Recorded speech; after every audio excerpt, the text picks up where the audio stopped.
అందరికీ నమస్కారం. Welcome to it's TV. ప్రస్తుతం మనతో పాటు ఉన్నారు ప్రొఫెసర్ డాక్టర్ ముల్లపూడి సత్యనారాయణ గారు. గురువు గారితో మాట్లాడి 2026 ఉగాది పంచాంగం అంటే మన శ్రీ పరాభవనామ సంవత్సరంలో 12 రాశి వారికి కూడా ఏ విధంగా ఉందో గురుగారితో మాట్లాడి తెలుసుకుందాం. నమస్కారం గురుగారు. నమస్కారం అమ్మా దాక్షాయణి. గురుగారు 2026 ఉగాది పంచాంగం ప్రకారం శ్రీ పరాభవనామ సంవత్సరంలో మేష రాశి వారికి ఏ విధంగా ఉండబోతుంది? మొట్టమొదటగా పరాభవనామ సంవత్సరం ఈ సంవత్సరం పేరు. హ్మ్. అందరూ కూడా పరాభవం అంటే ఏంటి? ఇన్సల్ట్. హ్మ్. అంటే ఇది ఎప్పుడొచ్చింది తెలుసా? 60 ఇయర్స్‌కి ఒక సంవత్సరం మారుతుంది. హ్మ్. 1966లో వచ్చింది. హ్మ్. ఆ సంవత్సరంలో పుట్టినటువంటి వాళ్ళందరూ కూడా చాలా మందికి పాపం పరాభవనామ సంవత్సరంలో పుట్టారు కాబట్టి ఇన్సల్ట్స్ అనుభవిస్తూనే బతికేశారు. ఓకే. హ్మ్. అంటే హ్మ్. కెరియర్‌లో రైజ్ అవ్వచ్చు, డౌన్స్ అవ్వచ్చు. మొత్తం మీద పరాభవాలు మాత్రం తగులుతాయి. హ్మ్. ఈ సంవత్సరంలో పుట్టేటటువంటి పిల్లలకందరికీ కూడా కాస్త మిక్స్డ్ రిజల్ట్స్ ఉంటాయి. ఇది మొట్టమొదటిగా తెలుసుకోవాల. ఇన్సల్ట్స్ చూడు చాలామంది టాప్ లెవెల్ చీఫ్ సెక్రటరీస్ పోస్టులకి వెళ్ళాల్సిన ఐఏఎస్ ఆఫీసర్లు సడెన్‌గా సస్పెండ్ అవ్వడం. లూప్ లైన్‌లోకి పోస్టింగ్స్‌కి వెళ్ళడం. అలాగే మినిస్టర్లుగా ఉన్న వాళ్ళు టప్పని పోస్టులు పోవడం చిన్న చిన్న కారణాలతో. అలాగే ఈ యొక్క నేమ్ అండ్ ఫేమ్ బాగా సంపాదించినటువంటి కమలాకర్ హ్మ్. భట్ కర్ణాటకలో యాస్ట్రాలజర్ చిన్న సామాన్యమైనటువంటి అమ్మాయి గొడవలోకి వెళ్ళి పడిపోవడం. ఎన్‌డి తివారీ గవర్నర్ ఆఫ్ ఆంధ్రప్రదేశ్‌గా చేసిన ఆయన ముస్సలాయన. ఆయన అమ్మాయిల విషయం కోసం గవర్నర్ పోస్ట్ పోగొట్టుకోవడం ఇవన్నీ ప్రజలకు తెలిసినవే. హ్మ్. కాబట్టి ఇలాంటివన్నీ కూడా పరాభవనామ సంవత్సరంలో జరుగుతాయి. ఈ సంవత్సరం పరాభవనామ సంవత్సరంలో మొట్టమొదటగా గ్రహస్థితులను మనం చూసుకోవాలి. ఉగాదితో ప్రారంభమయ్యేటటువంటి ఈ యొక్క తెలుగు సంవత్సరం దీంట్లో ఆహ్, కుంభరాశిలో మనకి రాహువు ఉంటాడు. హ్మ్. తర్వాత శని మీనరాశిలో ఉంటాడు. ఎప్పటి వరకు ఉంటాడు ఈ రాహువు? నవంబర్ 25, 2026 సంవత్సరం వరకు ఉండి తదనంతరం మనకి మకర రాశిలోకి వచ్చేస్తాడు. అలాగే కేతువు సింహరాశిలో నవంబర్ 25, 2026 సంవత్సరం వరకు ఉండి, ఆ తర్వాత ఆయన ఆహ్, కర్కాటక రాశిలోకొస్తాడు. ఇక గురుడు మిథున రాశిలో ఉన్నాడు ఇప్పుడు. జూన్ 2, 2026 సంవత్సరం తర్వాత కర్కాటక రాశిలోకొస్తాడు. అలా ప్రధానమైనటువంటి ఈ 4 గ్రహాల మీద మనకి ఈ నూతన సంవత్సరం అనేటటువంటిది నడుస్తుంది. గురుగారు ఈ మీనంలో శని ఉంటారన్నారు కదా! ఎప్పటి వరకి ఉంటారు? ఇది నెక్స్ట్ మళ్ళీ వచ్చే సంవత్సరం మార్చ్ వరకు మధ్యలో మేషరాశిలోకి వెళ్ళడం, వెనక్కి రావడం ఉంటుంది. హ్మ్. ఒక ఈ ఈ 2026 మళ్ళీ నెక్స్ట్ ఉగాది వచ్చేంత వరకు కూడా శని మీన రాశిలోనే ఉంటాడు. హ్మ్. అందువలన మనకి ఈ గ్రహస్థితి వల్ల 12 రాశుల వారికి ఏ విధమైనటువంటి ఫలితాలు ఇస్తాయో ఒక్కొక్క రాశి వారీగా మనం చెప్పుకుందాం. కన్యా రాశి వారికి ఏ విధంగా ఉండబోతుంది? ఈ కన్యా రాశి వారికి అందరికీ కూడా ఆదాయం 8, వ్యయం 11 ఉన్నాయి. అంటే ఖర్చు బాగా పెడతారు. రాజపూజ్యం 3, అవమానం 3 ఉన్నాయి. ఈ సంవత్సరానికి రాజు గురువు, మంత్రి కుజుడు, సేనాధిపతి చంద్రుడు. ఈ విధంగా ఉంది గ్రహస్థితి. కన్యా రాశి వాళ్ళకి అందరికీ కూడా అన్నీ ఉన్నాయి. ఒకటే లేదు. ఏమిటంటే సఖ్యత. వాళ్ళ ఎవరితో సఖ్యత? భర్తతో సఖ్యత. ఎందుకు? పూర్వజన్మ కృతం పాపం రోగరూపేణ పీడితః. పూర్వజన్మలో చేసినటువంటి పాపాల వల్ల మనకి రోగాలొస్తాయి. రుణానుబంధ రూపేణ పశుపత్ని స్వతాలయం. రుణం ఉండిపోయింది. మనం ఈ కన్యా రాశి వాళ్ళంతా పూర్వజన్మలో అప్పులు ఎగ్గొట్టేశారు. హ్మ్. వాళ్ళకి పెళ్ళాల కింద వాళ్ళ భార్యలొచ్చేశారు. అప్పులోళ్ళే వాళ్ళ భార్యల కింద, భర్తల కింద వచ్చేశారు. అప్పులోళ్ళకి ఇంకా వసూలు చేయడానికి వచ్చినోళ్ళకి ప్రేమ పుట్టట్లేదు. కొంతమందికి అమ్మో! మళ్ళీ కన్యా రాశి మొత్తం అందరూ అనుకుంటారు. అటువంటి వాళ్ళకి వీళ్ళకెలా ఉంటుంది? సఖ్యత అనేది ఆటోమేటిక్‌గా ఉండదు గదా! హ్మ్. వీడు ఏదో టైప్ ఆఫ్ ఎవర్షన్ ఉంటుంది. ఆ విధంగా వీళ్ళందరూ గూడా చాలామంది కన్యా రాశి వాళ్ళంతా గూడా కోర్టులకెళ్ళిపోయారు. భార్యాభర్తల మధ్య ఫైటింగ్స్ జరిగిపోతున్నాయి. కోల్డ్ వార్‌లు. భార్యల జీపీఏ రాస్తే తీసుకెళ్ళి భర్తలు అమ్మి పడేసి, ఒక రూ. 3,00,00,000 వచ్చేస్తే, ఒక రూ. 1,00,00,000 వాళ్ళ తల్లిదండ్రులకి ఇచ్చేసి, మిగతాది భార్య, అత్తగారు ప్రెషర్ పెడితే అప్పుడు పట్టుకొచ్చి ఇచ్చి ఈ టైప్‌లో ఉన్నాయి రిలేషన్స్. భర్త ఒక దేశము, భార్య ఇంకొక దేశము. ఒకే దేశంలో ఉంటే భర్త ఒక రాష్ట్రము, భార్య ఒక రాష్ట్రము. ఒకే ఊర్లో ఉంటే భర్త ఇద్దరు వేరే వేరే ఇళ్లల్లో ఉంటున్నారు. ఒకే ఇంట్లో ఉంటే భర్త ఒక గది, వేరొక గది. ఇద్దరు వంటలు వేరే వేరే. సో, ఈ విధంగా కన్యా రాశి వారికి జరుగుతుంది. ఇక ఆదాయాలు.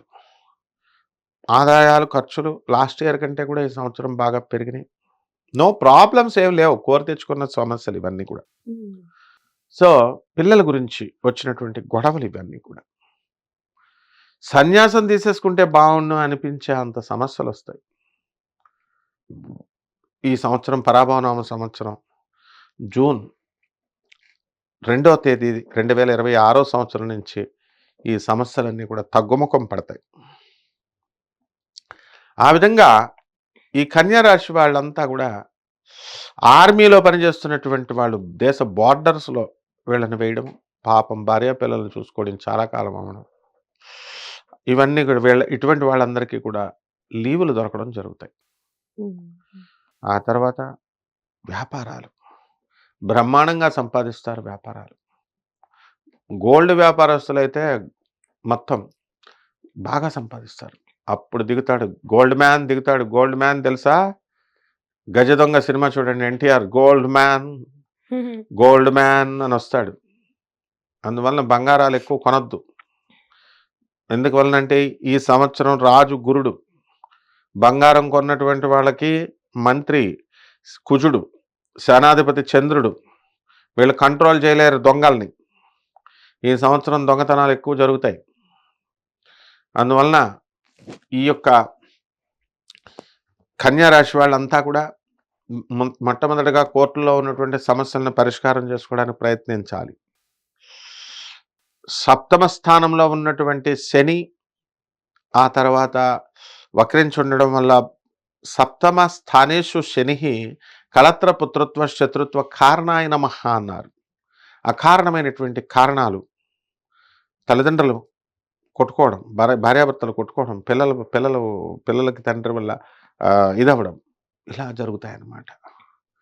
సో, ఈ రకంగా కన్యా రాశి వారికి అందరికీ కూడా విద్యార్థులను మనం తీసుకున్నప్పుడు ఆ విద్యార్థులందరూ కూడా బ్రహ్మాండమైనటువంటి మార్కులతో పాస్ అవ్వడం అనేటటువంటివి జరుగుతాయి.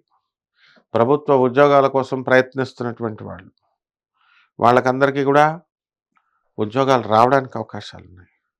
ఈ కన్యా రాశి వాళ్ళకి పేషెన్స్ చాలా తక్కువ. ఎప్పుడైనా సరే వెళ్ళగానే అపాయింట్మెంట్ వాడు సీఎం అయినా ఎవడైనా వీళ్ళు వెళ్ళగానే వెంటనే అయిపోవాలంటారు. ఆఫ్టర్ ఆల్ ఒక టీ రావడానికి 10 నిమిషాలు పడుతుంది. హోటల్లో మనం ఆర్డర్ ఇస్తే పావుగంట పడుతుంది. ఈ సహనం అనేది కన్యా రాశి వాళ్ళు నేర్చుకోవాలి. బట్టల వ్యాపారాలు. ఇంకేముంటాయమ్మా వ్యాపారాలు? గోల్డ్ గార్మెంట్స్, ఫ్యాన్సీ షాప్స్, బంగారం షాప్స్, వైన్ షాప్స్. ఉద్యోగాల్లో ప్రమోషన్స్, విదేశాలకు వెళ్ళాలి అనేటటువంటి మోజులో ఉన్నటువంటి వాళ్ళందరికీ కూడా విదేశాలకు వెళ్ళడానికి అవకాశాలు ఇవన్నీ కూడా లభిస్తాయి.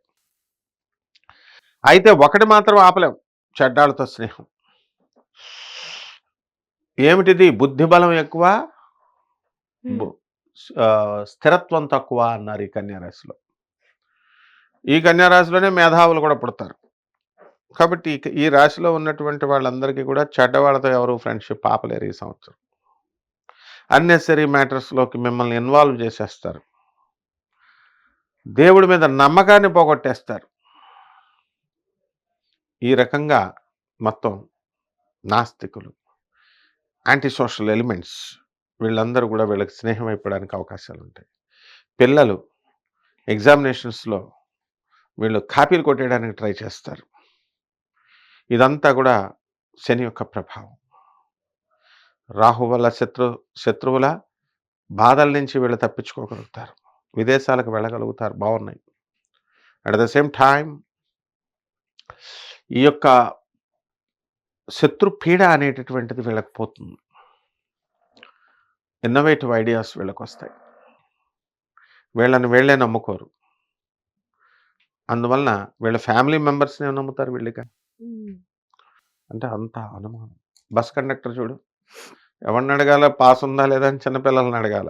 పెద్దవాళ్ళని కూడా బస్ పాస్ ఉందా చూపించు, ఐడి కార్డు చూపించు అంటారు. అంటే అంత అనుమానం అనమాట. వాళ్ళ డ్యూటీ అలాంటిది. పోలీసు వాళ్ళు కూడా అంతే చూడు నువ్వు. ఎవరొచ్చినా వీడు కిలాడీనేమో, దొంగేమో అని చూస్తారు వాళ్ళు. మంచోడిని కూడా. అంటే వాళ్ళ మైండ్ సెట్ అలాగైపోద్ది. సాఫ్ట్‌వేర్ ఇంజినీర్ కూడా అంతే. ఒక ప్రాబ్లమ్ వస్తే దానికి సొల్యూషన్ కట్టాలి కాబట్టి ప్రతిదాన్ని కూడా రాంగ్ వేలో ఆలోచిస్తారు వీళ్ళు. సో, ఈ రకంగా వీ ఈ యొక్క కన్యా రాశి వాళ్ళ మైండ్ సెట్ తయారైపోతుంది. అండ్ ఈ అనుమానాస్పద సందేహాత్మ వినశ్యతి ఎక్కువ సందేహాలు ఉన్నటువంటి వాళ్ళు నాశనం అయిపోతారు. అంటే వృత్తి ధర్మంగా వాళ్ళు చేసుకోవడం వేరు. అసలు ఆ తర్వాత పోలీసు వాళ్ళు చూడు చక్కగా అక్కడ కేసులు చూస్తారు. వాళ్ళ ఇంటికెళ్ళే పోలీస్ స్టేషన్‌లో బయటకి రాగానే మర్చిపోతారు వాళ్ళు. ఆ విధమైనటువంటి ట్రైనింగ్ వాళ్ళకుంటుందనమాట. లేతే అందరి సమస్యలు మైండ్‌లో పెట్టుకొని పిచ్చెక్కిపోవాలి వాళ్ళు. కన్యా రాశి వాళ్ళు మాత్రం అందరి సమస్యల్ని మైండ్‌లోనే పెట్టుకుంటారు. ఇంటి ఎదురుగుండా ఉన్న వాళ్ళని, పక్క వాళ్ళని అందరిని చూడు చాలామంది పరిచయం అయ్యి ఒక 5 నిమిషాలు కూడా అవ్వదు, 2 నిమిషాలు కూడా అవ్వదు. పర్సనల్ డీటెయిల్స్ అడుగుతారు చాలామంది. హుహుహు. అట్లా అన్నెసెసరీ డీటెయిల్స్ వాళ్ళకి ఉపయోగం ఉండదు, వీళ్ళకి ఉపయోగం ఉండదు. ప్రతి ఒక్కళ్ళని అనుమానిస్తా ఉంటారు. ఆ టైప్‌లో ఈ కన్యా రాశి వాళ్ళంతా పరాభవ సంవత్సరంలో అయిపోతారమ్మా. ఇక ఫ్యాక్టరీలు కొంటామా, బిల్డింగ్‌లు కొంటామా, హెలిప్యాడ్స్ కొంటామా, హెలికాప్టర్స్ కొంటామా, ఇప్పుడు చాలా వాహనాలంటే నువ్వేమనుకుంటున్నావు ఇప్పుడు? ఎ ఎ ఓహ్! కార్లు అనుకుంటున్నావా? అది మారిపోయింది ఇప్పుడు.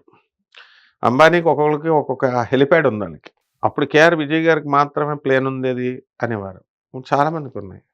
ఆ విధంగా మామూలు మనుషులు కూడా కన్యా రాశి వాళ్ళు ఒక్కొక్కళ్ళు ఒక్కొక్క హెలికాప్టర్ కొనుక్కోవడానికి కూడా అవకాశాలు ఎక్కువ మందికున్నాయి. అంటే అలాగే ఇల్లు దాచుకున్న వాళ్ళకి, డబ్బులు లేనోళ్ళకి మనం ఏం చెప్తాం? ఇల్లు కడతావురా భయ్ అని చెప్పామనుకోండి, డబ్బులు దాచుకున్నవాడు మొదటి నుంచి జాగ్రత్తగా ఉన్నవాడు కడతాడు. ఏమండి గురుగారు మీరు చెప్పారు ఇల్లు కడతారని మేము కట్టలేదండి అని చెప్పి కామెంట్ బాక్స్‌లో పెడితే తోలు తీసేస్తాను ఒక్కొక్కడిని. సూట్ కేసులో డబ్బులు పట్టుకొని వచ్చిస్తాయా డబ్బులు? ఆ! ఆళ్ళంతా పంతుల్స్. పంతుల్స్ చెప్తారు. నేను ప్రొఫెసర్‌ని. సో, వర్క్ హార్డ్, డిసిప్లిన్, నీ చదువు, నీ టీచర్లు నేర్పింది, నీ తల్లిదండ్రులు నేర్పిన సిద్ధాంతాలు నేర్చుకుంటే నువ్వు పైకొస్తావు. So, discipline makes you great. ఆ విధమైనటువంటి డిసిప్లిన్ ఈ కన్యా రాశి వాళ్ళు సెకండ్ పార్ట్‌లో నేర్చుకుంటారు. హ్మ్. మొదటి పార్ట్ అంతా కూడా నా మొగుడు నాతో మాట్లాడట్లేదండి. ఫోన్ చేయట్లేదండి. ఇద్దరు కలిసి జాయింట్‌గా పుట్టినట్టు. హ్మ్. నువ్వు ఒంటరిగా పుడతావు వితౌట్ డ్రెస్ నేకెడ్‌గా పుడతారు అందరూ.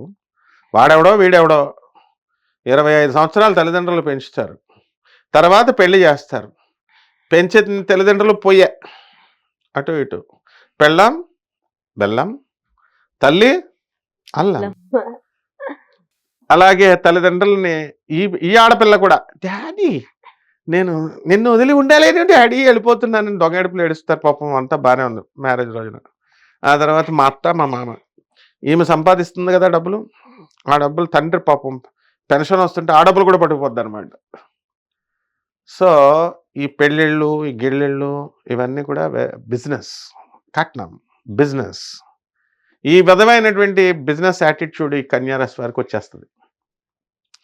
అందువలన ఇలా వెళ్లకుండా వీళ్ళంతా కూడా మంచి ఫ్యామిలీని, రిలేషన్స్‌ని మెయింటైన్ చేస్తూ మంచి వాళ్ళని చేసుకుంటూ కట్నాలకి ఆశపడకుండా పేదవాళ్ళంటే ఇది ఒక చులకన భావం లేకుండా మీరు ముందుకు వెళ్ళాలి. పేదవాళ్ళ డబ్బుతోనే కదా హౌస్ లోన్‌లు ఎలా వచ్చినాయి వీళ్ళందరికి వీళ్ళు కట్టేస్తున్నారా? 4,00,00,000, 5,00,00,000 ఒకేసారి వస్తున్నాయా? పేదవాళ్ళు దాచిన ప్రతి రూపాయి వల్ల పనికిమాలిన బ్యాంకులన్నీ తయారై మేమిస్తాం లోన్‌లంటూ ఇస్తున్నారు. కార్లు ఈ బ్యాంక్ లోన్స్ ఇస్తే ఒక్క ఇన్‌స్టాల్‌మెంట్ కడతాడు ఈడు.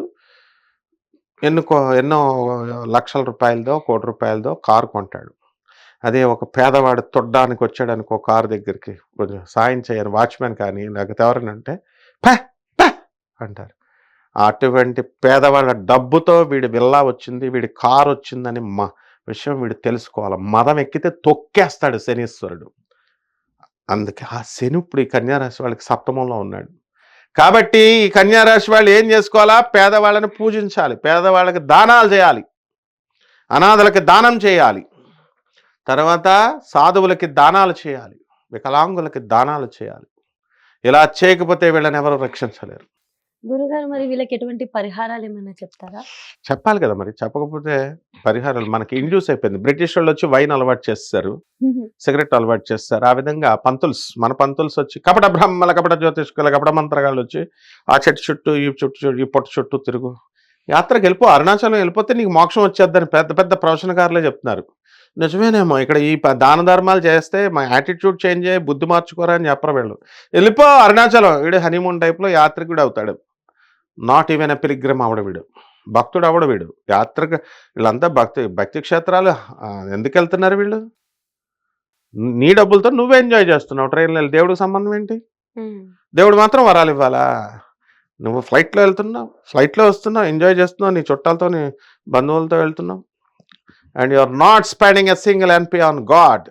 దేవుడు మాత్రం రూ. 1,00,000 ఇవ్వకపోతే దేవుడిని తిడతారు. ఇవన్నీ పప్పులు ఉడకవు రెమెడీస్. కాబట్టి ఈ యొక్క కన్యా రాశి వాళ్ళంతా కూడా శని జపం చేసుకోవాలి, శని స్తోత్రాలు చదువుకోవాలి, శనికి కిలోంపావు నల్ల నువ్వుల్ని, నల్లని వస్త్రాల్ని పేద బ్రాహ్మణులకి శనివారం నాడు ఉదయం 8 గంటలకు దానం చేసుకోవాలా.